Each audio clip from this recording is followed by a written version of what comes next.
was also very comfortable being a spokesperson more broadly for the ballet. Okay.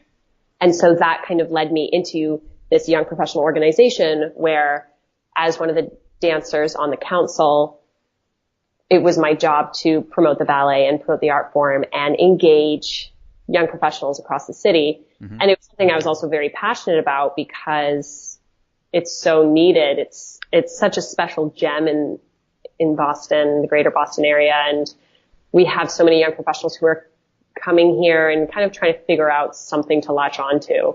And the ballet is unparalleled in what it can offer. Mm-hmm. You know, our artists are these dancers who are the same, who are peers of these young professionals. It's not a painting, you know. And so I've always really believed in the uniqueness of that and was very honored to help drive that message outwards and bring disparate groups in. It's just something that I've always really loved to do. Sure. Oh, cool. Yeah. So I go to the YMCA in Marblehead, and it has one of the Boston Ballet training centers there. Yeah, totally. Yeah, which is amazing because it's like there's, you know, the normal people who are like lifting weights, and there's this beautiful pool there, and then there are all these young dancers who kind of come through every once in a while, and it makes for a very unique area, and the fact that just so many different types of people who are at this event, and it's clearly very easy to see especially there's mostly young girls there who are in the ballet program, and they're very easy to spot because a lot of them are in tutus. But it's really fun to see at the gym, to see this parade of young kids at the ballet. It's wonderful. Mm-hmm. That's a beautiful facility. Yeah. So when was it that you made the decision to stop being in the Boston Ballet? So that was a very long-winded decision that I usually say took about 3 years from when I actually left. And the reason for that was that I got very injured about 3 years before I retired. And it was an injury that was very, very challenging because it wasn't, oh, I broke this bone or I tore this ligament or strained, you know, it was this like nefarious, no one could figure out what it was it was my ankle. And so that took about a year to sort of wrap our heads around, a year in a surgery and a pretty difficult rehab experience. I'd been injured in the past and in general had recovered very quickly. Mm-hmm. And this one was not like that. This one took a lot longer for me to go through and come back again to a point where I could dance relatively pain-free in a way that I felt good about.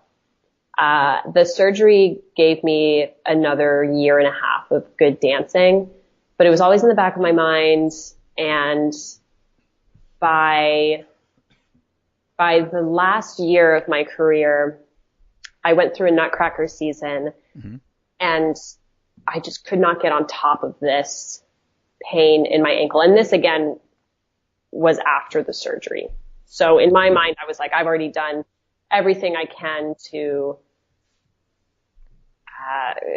make this problem better. Mm-hmm. It just seems like the stress that I'm placing on it as a dancer is too much. Mm-hmm. And because I'd already done surgery and had spent so much time like rehabbing in a very like thoughtful, intentional way, I didn't think that it made sense to take another year and, you know, rehab it again, try more injections, more of this, to then come back and again be in a position where I felt like I couldn't push myself in a way that made all of the other sacrifices worth it. Okay. And so once I got to that point, so that was really after this run of Nutcracker. And just for context, Nutcracker is one of the most grueling things dancers in America put themselves through, especially corps de ballet dancers, because you're doing your corps de ballet roles like snowflakes and flowers. And then you're also doing these leading principal roles, which is a great opportunity, but it's a lot of stress. And so after that run, I remember being like, I think that was it. Like, I think that was my last Nutcracker.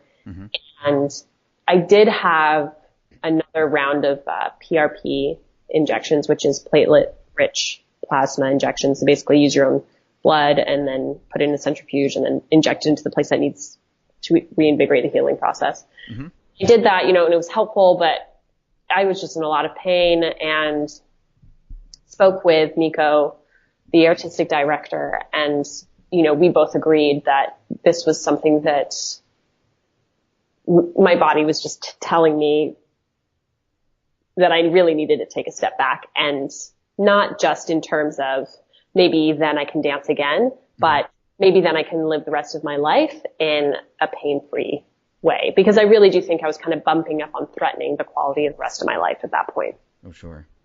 So, because it had been 3 years, right, that I was just repressing this and pushing it. So that was about 18 months ago. Well, actually, probably a year ago in February was when I made that decision. And I was still, and I finished out the season with the company, and I was very fortunate. I had a lot of support from artistic staff in finishing it in a way that was possible for me, because I was not going back on stage in pain. And so that meant doing a much lighter performance schedule, but still being able to be on stage and dance and feel good. And for that, I'm very thankful. So I did have a nice exit. I think one of the last things I performed was Swan Lake, and then a world premiere that Yuri Yanowski choreographed. That was just incredible. It was a contemporary ballet, and I've always loved the contemporary stuff. So I got to finish that way, and it's been great. And I retired, and it ended up being 150% the right decision, but it doesn't make it an easy decision. Yeah. Yeah.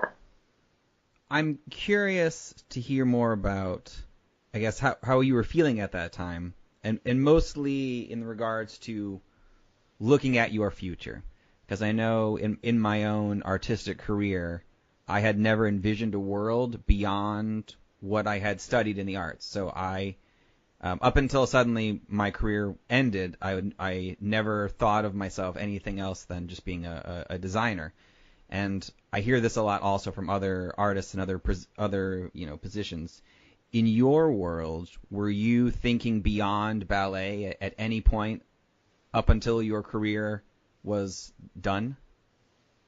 So, yeah, it's speaking about a life after ballet is speaking about a life after death. And I don't believe in that or adhere to that personally, but that's the mentality within the ballet world. So it's very difficult to speak with your peers or speak with your mentors about what you're going to do once you're done dancing, unless you're going to be a choreographer or a teacher or a ballet master or mistress or an artistic director, right? That being said, I was very fortunate because I had this very robust social network. So I had all these people in food, I had all these people in PR, I had people in other artistic organizations that I'd connected and collaborated with. So I had always been curious about what would come next. I didn't think I would retire so soon, so early. I thought I would be dancing much longer. So it was really hard to kind of step back and take stock of what I had and figure out what on earth I'm going to do next.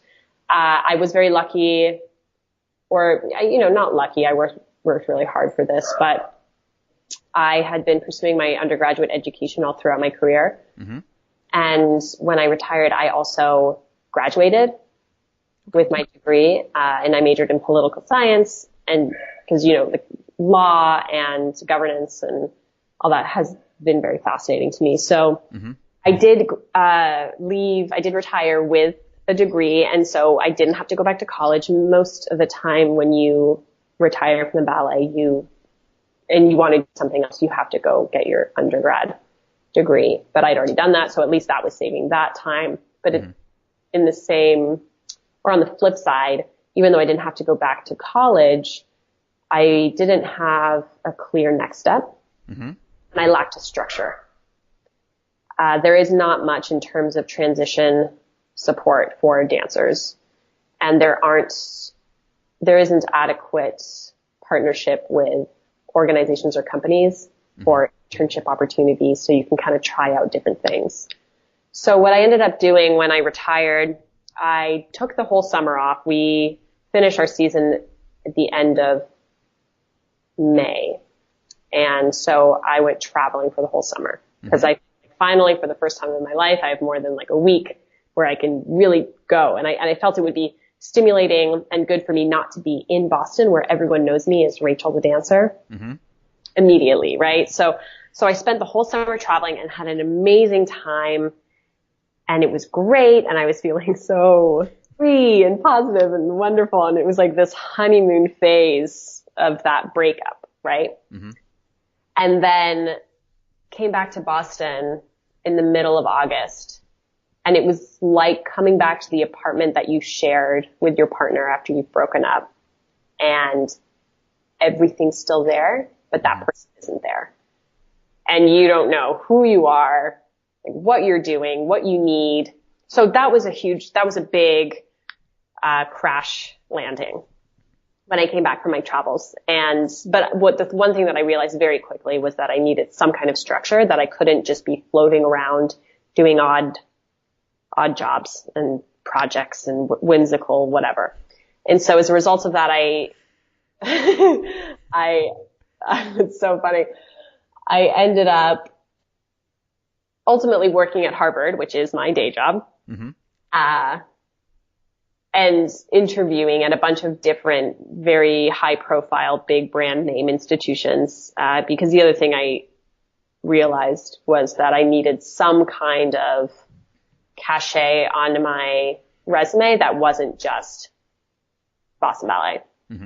Something that would resonate with people and show that I can also be highly functioning in this quote unquote normal, regular world. And so I'm in fundraising at Harvard. So I was able to leverage my experience in development with the young professionals and, now work at Harvard in fundraising.